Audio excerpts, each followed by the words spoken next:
Hello guys বন্ধুরা, welcome back to my YouTube channel.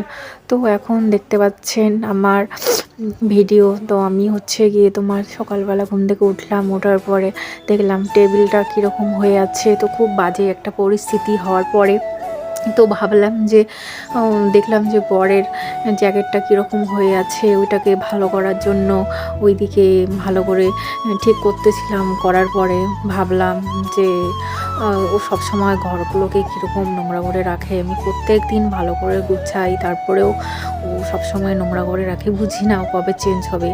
আমি প্রত্যেক দিন ভালো করে রাখি, ও এতটা নোংরা করে রাখে কি বলবো। তো এদিকে গিয়ে ঘরে একটা আমি ফুল রেখেছিলাম, তো ফুলটা জানি কীরকম হয়ে থাকে, সব সময় কীরকম একটা হয়ে থাকে। তো এত ঠিক করে রাখি, তারপর আমার বর এসে ফুলটাকে কীরকম করে রাখে। তো ভাবলাম যে এই ফুলটা কিন্তু বন্ধুরা আমরা মেলায় নিয়েছিলাম, ফুলটা অনেক সুন্দর।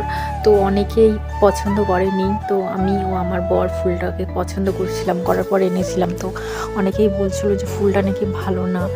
তো আমাদের দুজনের পছন্দ, তাই আমরা ফুলটা কিনেছিলাম। এইদিকে আর একটা ফুল নিয়েছিলাম, এটা আমার বাপের বাড়িতে নিয়েছিলাম। তো অনেক সুন্দর ফুলটা। তো এটা ফুল অনেক সবাই পছন্দ করেছে।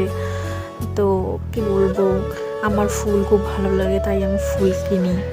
তো এদিকে একটা রেক নিয়েছিলাম, আমার মা দিয়েছিল রেকটা। তো এটা প্রত্যেক দিন আমি ভালো করে গোছাই। গোছানোর পর গিয়ে এদিকে কি বলবো, আমার ঘর সাজাতে খুব ভালো লাগে।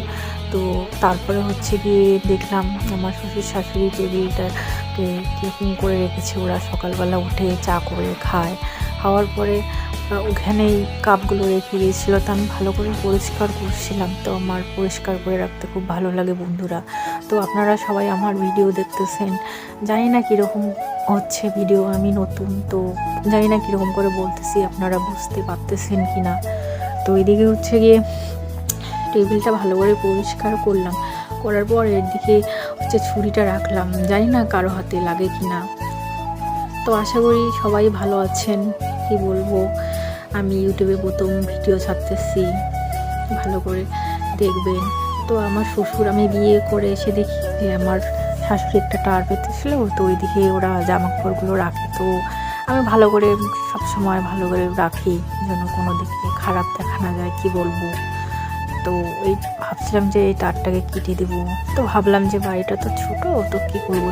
এদিকে সকালবেলা উঠে চা করে নিলাম। তো এক কাপ গরম চা না খেলে নয়, তো কী বলবো। আর চা খেতে খুব ভালোই লাগে, তো আমি প্রত্যেক দিন লাল চা খাই। তো তারপর ভাবলাম যে রান্না করব। রান্না করার সময় গিয়ে তো ভালো করে উনুনটাকে লেপে নিতে হবে। তো উনুন না লেপলে নয়। তো অনেকেই যে বলে যে সকালবেলা নাকি উনুন ভালো করে লেপতে লাগে। এদিক হাঁড়িটাকে আমি আর কি মাটি দিয়ে লেপে নিচ্ছি, তো মাজতে যেন কোনো অসুবিধা না হয়। তো কি বলবো। তো তারপরে গিয়ে তো এইদিকে গিয়ে তো ভালো করে তো উনুনটাকেও ভালো করে করতেছিলাম, লেপতেছিলাম। তো তারপর কি বলবো, সকাল সকাল আমার প্রচণ্ড খিদে পেয়েছে, রাত্রিবেলা ভাত কম খেয়েছি। তো ভাবলাম যে সকালবেলা উঠে রান্না করব, রান্না করে খাবো। তো প্রচণ্ড খিদে পেয়েছে, কিছু বলার নেই। আমার বরকে বলছিলাম বাজারে গিয়ে মাছ আনতে, তো মাছ নিতে গেছে। তো তারপরে গিয়ে ও মাছটা একটু পরে আনবে, তারপর ভাত হবে, ভাত খাবো।